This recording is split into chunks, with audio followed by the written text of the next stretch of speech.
Hello, everyone. Welcome to another LifeWriting.com Conversations.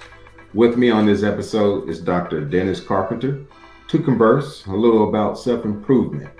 He's an equity-focused educator who is currently the Director of Education Operations at Thought Exchange.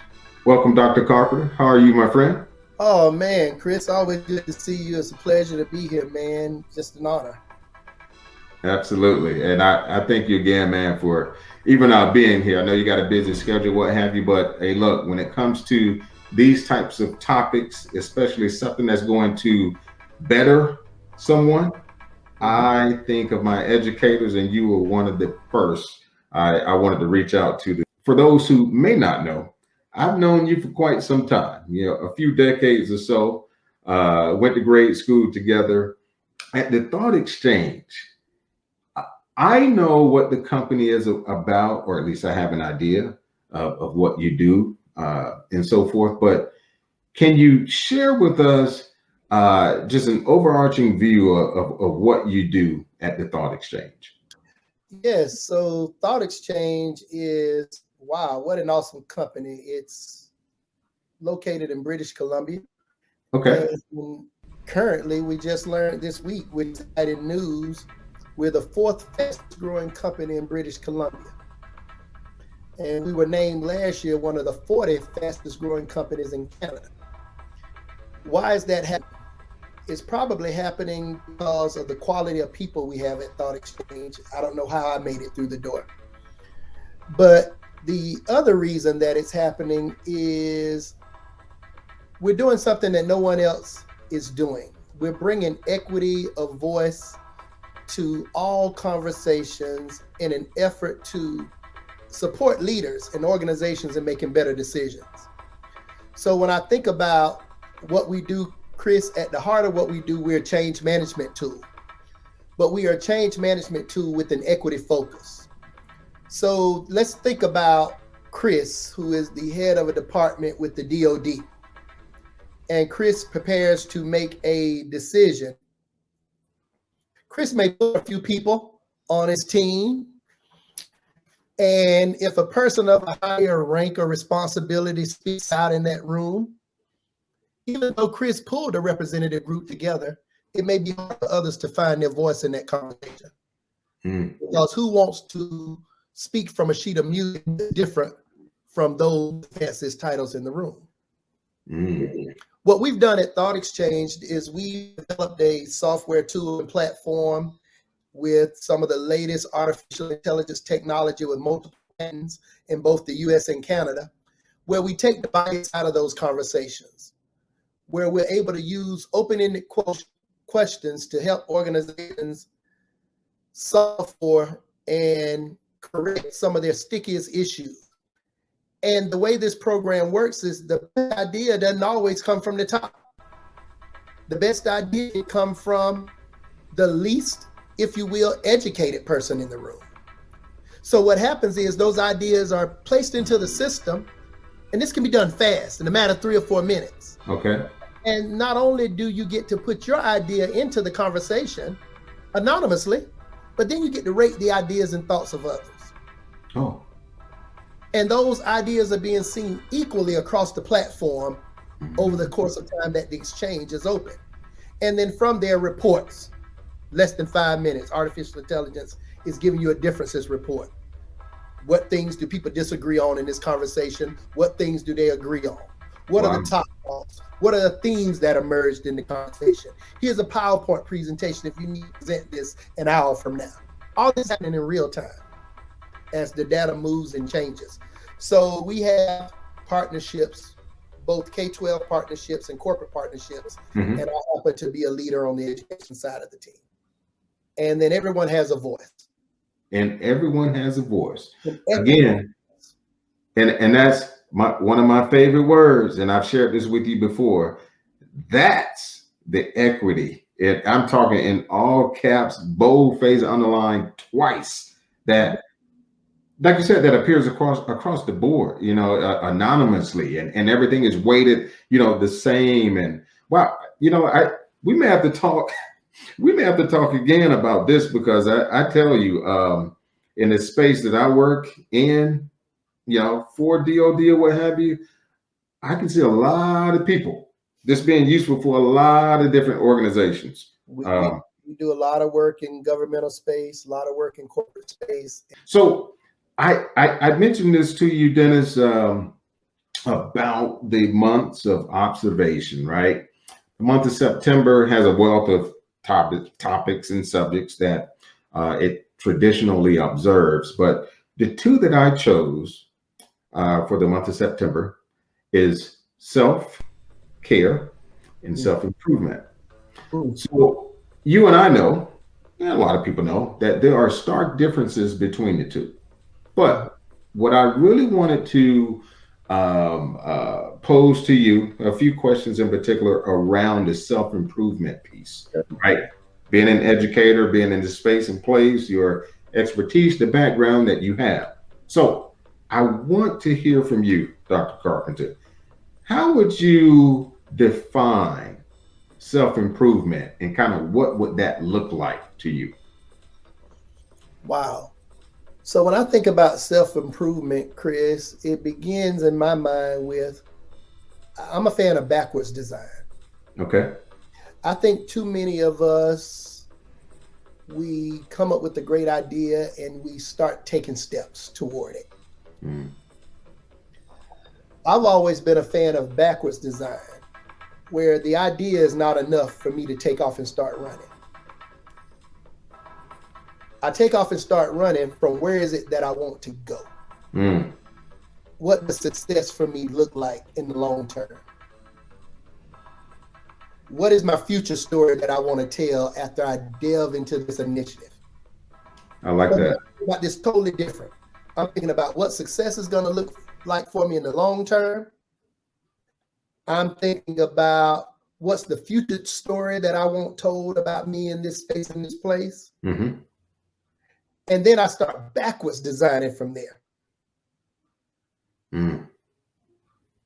Because how can I take off running to a place that I haven't even envisioned yet? I got to envision that place, and then I got to design backwards. Yeah. And once I design backwards, in my mind, I have a plan for self-improvement to get me to a place in space that I want to go to. Got it. I want to take a group of people to as a leader. So there are tangible steps that you have to take. The easy answer is, okay, what does the textbook say I need to do this thing? There's a level of education. There's some certifications and programs that might support you in that area. So yeah, there's some textbook things, but you can do those things and then what? It's like the student who goes to college, but they really haven't thought about what success for them would look like. They did it because their parents expected them to do it. They got there and they got involved and they did it, but then they come out nervous and afraid because they have not envisioned that future. So we can talk about the technical steps. The more adaptive work is envisioning the future you're trying to create. Then and only then can you really get to self-improvement, in my mind. Yeah, absolutely. I wholeheartedly agree.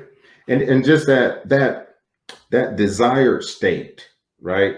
I run into so many people who they like you said, they really don't know what they want it to look like. They've yet to envision, let alone the steps that is going to take to, incrementally or at some point get them there, but they haven't even envisioned it.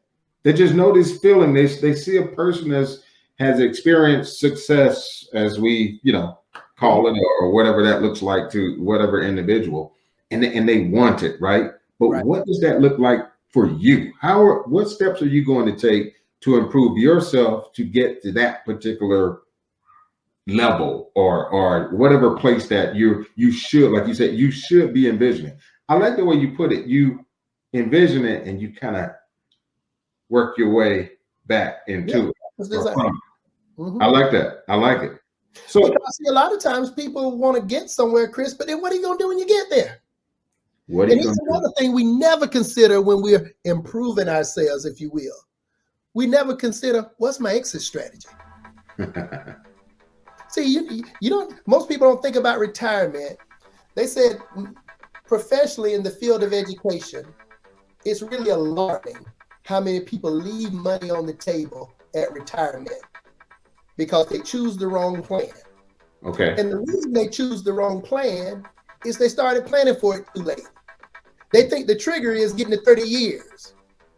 But really, you need to be thinking about your retirement as soon as you get started. Absolutely. Yeah. What is it that you want professionally in this job or responsibility? And then what is it that you want to get from it personally?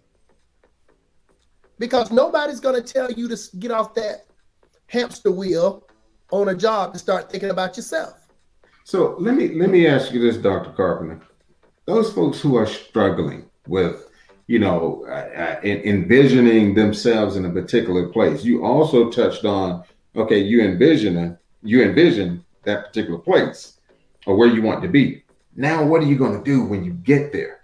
So how would you what recommendations or suggestions do you have for someone to even just start to even plot that course? One question that's always on the table for me when individuals talk to you about what it is they're working toward, whether these be college students or adults who are changing careers or those type things. I always wonder, have they pondered the question, do you really want to go where it is you're preparing to go? Do you really want to go to this place that you're preparing yourself to go? And the initial answer is always, yes. Yeah, that's what I'm going to do. But then you get a pause when you ask the question, how do you know? How do you know? And generally, I read about it. I heard something about it. And then I love this one, Chris. Such and such did it, and they seem to be having a good time. It seems to be working for them. And I say, but have you talked to someone who succeeded at it? There you go. That's your step. I'm not going anywhere until I talk to someone who succeeded in that place. Yep.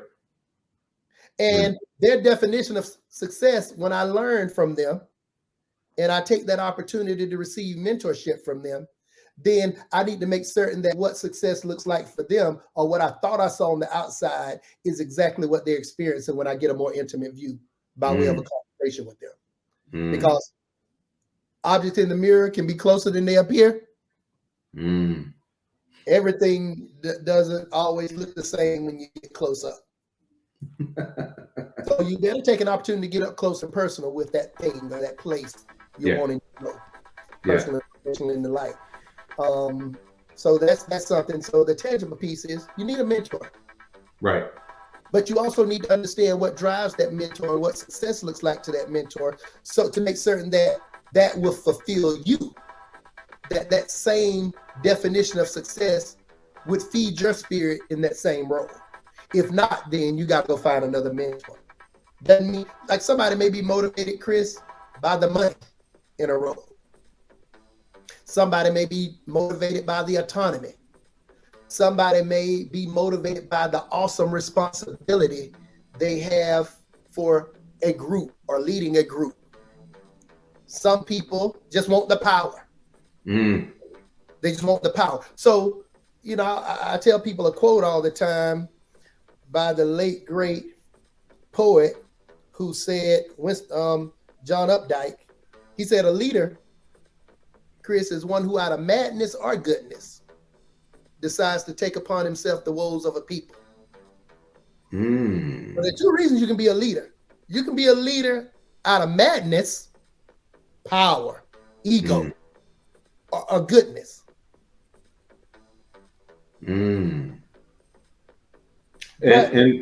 who is that poet, that writer again? John Updike. He's expired. John Updike. John Updike. But he goes on to say, Chris, leader is one who out of madness or goodness decides to take upon himself the woes of a people. But when it goes to that part about goodness, he says there are few so foolish to lead because of the goodness in their heart. Thus, he concludes by saying there will always be this quality of leadership in our world. Wow.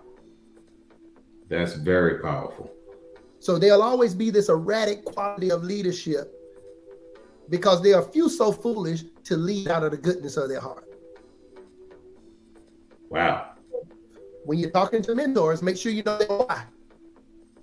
And if their why, if they're leading and they like the job because of the bills it pays and the vacations it affords, and if that's gonna feed your soul, stick with them. Yeah. Or her. If you're looking for something different, you better find the person whose value alignment is the same. Because then and only then will you get a true glimpse into the role and how it might impact you personally. I thought of Lee Iacocca, where have the leaders gone? It's just like, where are they, right? Folks out there getting leadership development, training, they're educated, formal, informally, whatever. Mm-hmm. But, things have just, I don't know, just shifted a bit, I know that's a conversation for another day, but, and I will be looking that guy up to ensure that, well, I guess too, I want to see if he made quotes like that, I can only imagine what other, nuggets he dropped in. Yeah, he was a poet, but he was also into social satire. And, Okay. Good time if he was still with us today, because he was, Saturday Night Live before Saturday Night Live when it was just something to beat about. It wasn't just the writing. Wow. Yeah, he talks and he always focused on leaders. He would have had a good time during the former president's administration if he was still around. I can only imagine. Yeah. and that's one of those, and we'll leave that there. Yeah. But I totally know where you're coming from. Mm-hmm. Yeah. Someone who has identified, that they've envisioned that place. They found their mentor, their life coach, or however you want to categorize it, and they have a plan. They have their objectives, their marching orders. This is how we're going to get there. Again, incrementally. It's measured, the whole nine. They're there. They've done all of that work. They have a very good idea of how they want to get to that desired state. I've seen a multitude of people who have accomplished those things, but they end up getting discouraged because things didn't work out or materialize as they had expected or planned to. What type of recourse would you recommend for someone to take if they find themselves in that type of situation? So it goes back to the backwards design, Chris. You lay this plan out, you take these steps, and you say the only thing constant that you can depend on as it relates to this plan is that something's going to happen to make it change. Mm-hmm. So you go in with that mentality. So when you get hit with that first stumbling block, that first issue comes your way, you've already envisioned it. And you already know what it's there for. It's there to test your will. It's there to test your perseverance. And if it were easy, everybody would be doing it. So how do you frame that up front? By saying, I built this plan, I planned it, I put my support system in place, but the only thing I can guarantee is that something's going to come up to make it change. And when it does, I'm going to accept it for what it is. It's going to be a setback that's nothing more than a setup for a comeback. If you have not envisioned that already, then what you described is going to happen. Something's going to come up against you. It's going to test your will. And because you haven't envisioned this challenge, if you're not careful, it'll get the best of you and get you off course. This advice, recommendations, suggestions from, you've been there, done that. Like I said earlier, I've known you for a while. I've been following your work over the last, I know, almost decade or so. Just I always call you the good doctor, good trouble, the whole, all of that.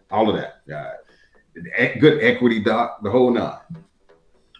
Do you still offer any type of services, be it in conjunction with thought exchange, but something that you're doing? Because I know you did have a consultancy, if you will. Yeah. What's the latest with that? So I still have my consultancy, Chris. With COVID and the virtualization of a lot of spaces, um, I think the work that I do is more profound, is more provocative in the face-to-face environment. Okay. I believe that there has to be a soul to this work. When you talk about equity work and anti-racism and diversity and inclusion, can I give you a cue over this platform? Absolutely. But I think it does the organization a disservice. They can't touch the work, they can't feel the work, and they can't get at the soul of the work. Got it. So still doing some of that work. Thought we were opening up a little bit more, but now not as much. But the brand hasn't changed. It's just sitting on a larger platform. Thought Exchange provides a larger platform. And the beauty of it is they are depending on me to continue to live my brand. They brought me in because of that brand. You've been doing some amazing work. You've been in some very unique places throughout the country, doing your thing, sharing your knowledge, your expertise, and what have you. And I tell you, it's just a pleasure for me to even sit here and say that I know this man, right? Beyond the expertise that you're delivering. What's next on the agenda in terms of if you had this perfect world, right? What would the perfect world in Dr. Dennis Carpenter's eyes look like? So I'm a realist. Right. I don't think we'll ever experience perfection, Chris, on this side. Right. But a more fair and a more just society, that shouldn't be outside of our reach. A more just society, a society that strives every day to be fair to all involved, a society that's willing to do more than lip service, than provide lip service to some of its original sins, and I'm speaking specifically to the United States with this point. That should be outside of the realm of possibility. So how do you grow and be a part of the growing of the next wave of others to continually get some of these things right, so that the world we acquire might be a little bit better when the next generation is ready to acquire it in the next and the next. So that's kind of what I think about, Chris. And some of it is self-improvement. But then once you've improved yourself and you can occupy certain spaces and be in certain spaces, then you have the courage. Then do you have the courage and the authenticity to show up in those spaces? Absolutely. Because culture will eat strategy for breakfast and be waiting on it again at lunch. The culture of a profession, of a system, of anything else will eat its strategy for breakfast and be waiting on it again at lunch. So we're waiting on those leaders to emerge, those young adults to emerge. We've had our turn, Chris.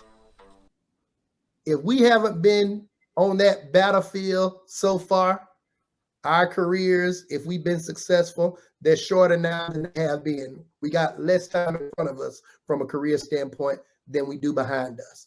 Absolutely. We're at that point now where I'm betting on the next generation. Yes. Investing time and energy in the next generation. We took the baton as far as we could or were willing to take it. So now I'm spending my time investing in a different generation. And I draw energy in that generation too, Chris. We want to have that conversation, but we don't want to invest. We want to have that conversation. You know, to go and criticize like this. I leave that young crowd. Yeah. What are they doing? Why do they do that? Why do they dress like that? And we forget that we wore our pants backwards and 10 sizes too big, even if we held them up on our waist. So it's one of those where we got to be willing to talk with and not at the generation that's going to allow us to sit on our front porch, drink coffee, and collect Social Security and retirement. We got to be willing to talk with them, not at them. I like that. So that's where my investment is right now, man, to try to create that world that you talked about. Yeah. Yeah. Well, I tell you what, brother, I'm lock and step with you. I totally follow you. I get it. Thank you again for sharing. Again, those nuggets, what I commonly refer to them as, just those nuggets of wisdom, man, and just real life, being realistic, right? Not all this idealistic stuff, right? I get it. And you're right. It is about ensuring that the next generation is well equipped and not walking into some facade of just some imaginary world that's unattainable. I want it to be attainable for my little ones, right? So yeah, I totally get it. So Dr. Carpenter, again, brother, I really appreciate it. Thanks again for sharing that wisdom. And we're going to be talking again on some level. I appreciate you coming by, man. Anytime, man. Go Falcons. Yeah, go Falcons. Had to put it out there, right? Yeah. Good talking with you, man. You Always take care, good, man. I'll be in touch. Absolutely, man. Take care.